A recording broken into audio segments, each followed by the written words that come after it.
Hello everybody, I'm speaking to you from the clinic down at the refuge, and I've got Abdani here with me who during the day is in charge of all the animal welfare, and we want to update you in relation to Henna. You'll have seen all the videos that have been posted, and just explain briefly that this donkey, I think he was left with the injuries for quite a long time, wasn't he? Yeah, actually maybe it's 3 weeks or... Three weeks, yes.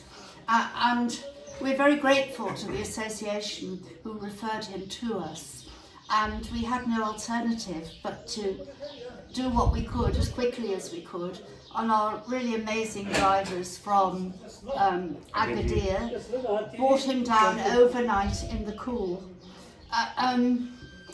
When he arrived here, it was very sad. And I want you to remember that we were not responsible for these injuries. I'm pretty fed up with people who don't know us posting now saying, stop this, put him down, when they have no idea what's involved. Yeah.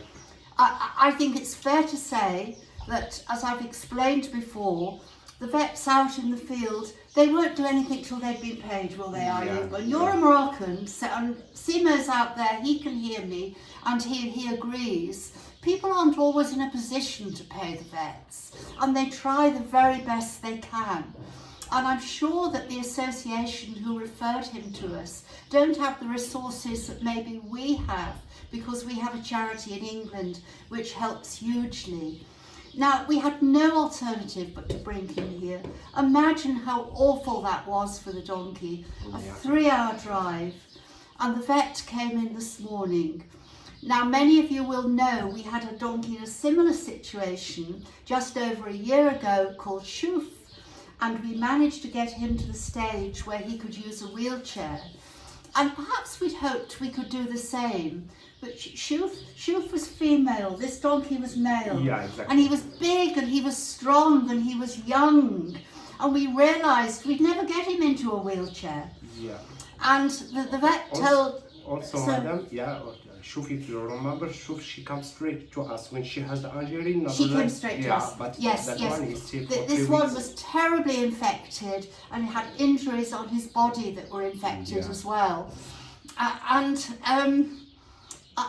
It's really hard to know what to do in these circumstances. He was beautiful and he got a lovely face, but really we didn't stand a chance.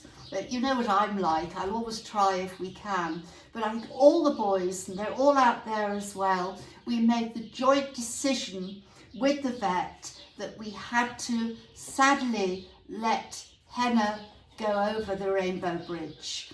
And I just want to explain a little to you about what's involved. First of all, we have to pay for it. I'm not complaining about this because we would do it anyway, but we have to pay for transport to bring the donkey up here because nobody could do anything where it was. And clearly there weren't vets down there who were really helping. We had to pay for that. Of course we had to. And then the vet came. And it's a huge cost now. The costs are increasing all the time to euthanize such a big animal, but we do that willingly. But of course what the men have had to do is take the donkey down, a huge donkey, into our bottom field where we bury him. I want to say something about that. I think we are the only people in Morocco that bury our animals in that way. I think so, yeah. They get abandoned, they get left out on the desert for the dogs to get. And you know, you've heard a lot about MAA recently. I noticed the association that referred him to us had some contact with MAA. But the reality is, and I bet their supporters don't know this, all the animals that died, they burnt them. They burnt them in the open air. And the stench was appalling for local people. We try to do everything properly in the most humane way with respect for the animals, but this is hard work for these men.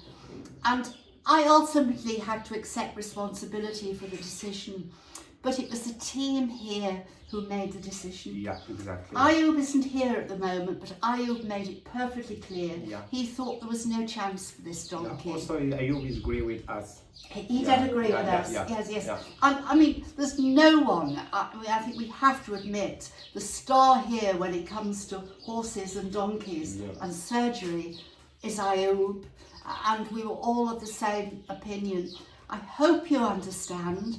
I know there are people out there who know us well, who really wish that we could perform another miracle. We can't perform miracles every day. Yeah, we can't. And I think the stress and the pressure here is just huge. It's a very, very sad day. And I hope that the people who did try to care for him and the association down there will understand, and we're going to be in touch with them because they're going to go to court, and the best thing we can do now is say, you go to court because you're Moroccans, we will make statements and give all the evidence from here, all the photographs, including a photograph that Simo took of him trying to go to the toilet, and all that was coming out was plastic, wasn't it, Simo? Plastic. So all that needs to be shown to the court, and I will make it perfectly clear in my statement, this is bringing Morocco into disrepute, and it's not ordinary decent Moroccans, it's because the structures aren't in place to deal with it. But the best thing a judge could do now is make a very big punishment for the person who did it. He should go to prison. Exactly. And we need to restore a little bit of faith in Morocco. And I've heard from quite a few people this morning, the day it goes to court, they're prepared to have a demonstration outside. And really that's the best we can do for the animals in Morocco and the people of Morocco who really do care. Is there anything else you want to say? No, ma'am. You see everything. I said everything. Yeah. What about Simo? Is there anything you want to say? No. Simo just does. He doesn't say. So there we are. We'll speak again soon. And thank you for listening. Thank you.